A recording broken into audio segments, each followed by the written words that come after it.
an underground reggaeton club in Naranjito, Puerto Rico. Barbara P. Fernandez for the New York Times on Friday. Despacito, the hit song by the Puerto Rican artists Luis Fonsi and Daddy Yankee, became the most watched video on YouTube ever, with nearly 3 billion views. And it got there faster than any music video in history. Just over 2 weeks ago, Universal Music announced it was also the most streamed song in history, if you combine the number of times people played the original song or video with a remixed version featuring vocals from the Canadian singer Justin Bieber. The ascendance of Despacito is remarkable for a number of reasons. Except for Mr. Bieber's intro, the song is almost entirely in Spanish. Despacito means slowly, and depending on how you interpret the lyrics, the song is about what you do slowly to someone you really like. The rhythmic backbone of the song is reggaeton, a style with roots in Jamaica that developed in Puerto Rico and has long been popular in Latin America but has only occasionally broken through to the English-speaking world. The video is set in a storied Puerto Rican slum called La Perla and features a joyously multiracial cast. Luis Fonsi Despacito feat. Daddy Yankee video by Luis Fonsi Vivo. And maybe most notably, the song has achieved worldwide fame at a time when nativism is surging, anxiety over borders and immigration is rising, and the executive branch of this country seems determined to make it whiter. The song's success highlights the truism that the soul that moves so many of us, that we groove to, that animates our lives, that in some ways binds us as a global community. Pop music is the opposite of nativist. It's promiscuous. It doesn't respect borders or stick to racial categories. It borrows willy-nilly, encouraging cross-fertilization of cultures and styles. It courses with energy from the African diaspora. And those billions of views say that people, lots of them American, can't get enough of it. Of course, the song's success doesn't mean that President Trump's project will fail, or that cranky nativism will give way to happy multiculturalism.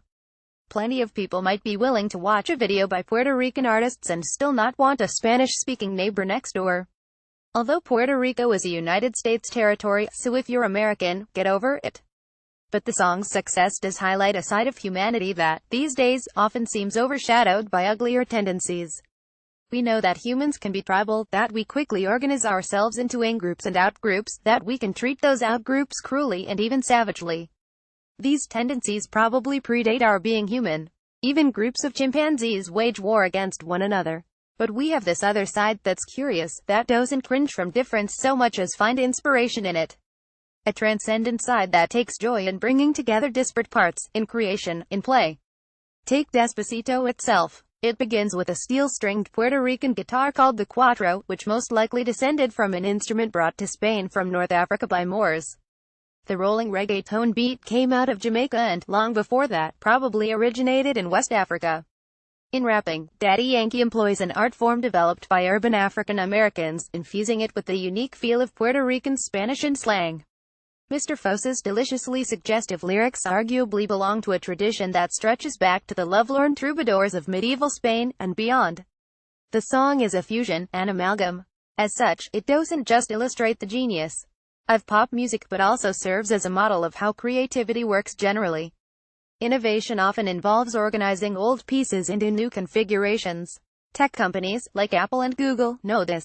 Hence their emphasis on cross-pollination, their open workspaces and public areas designed to encourage intermingling. And this was also, until recently, how it conceived of the American project. Then came President Trump and the news that some still viewed the United States as a fundamentally white, Christian nation with European roots. Which means what exactly? Modern genetics tells us that Europeans are themselves a mixture of different peoples, a hunter-gatherer population mixed with farmers who, thousands of years ago, immigrated from what's now Turkey near Syria, topped off by herders from what's now the Russian steppe. Christianity, the supposed glue of Europe, was imported from the Levant. And I'm writing this in a language, English, that consists of French and Latin grafted onto an Anglo-Saxon base, sprinkled with Old Norse and grains of Celtic. Yes, nations exist. Yes, they have borders. Yes, distinct cultures and languages arise. There are bedrock ideas that we can perhaps call Western. But when you look closely at the boundaries demarcating these supposedly discrete entities, you find them to be remarkably porous. In the battle for hearts and minds represented by pop music, of course, all this goes without saying. Despacito has won the day. Moises Velasquez Manoff, the author of An Epidemic of Absence, A New Way of Understanding Allergies and Autoimmune Disease, is a contributing opinion writer. A version of this op appears in print on August 5, 2017, on page A19 of the New York edition with the headline Despacito in the Age of Trump.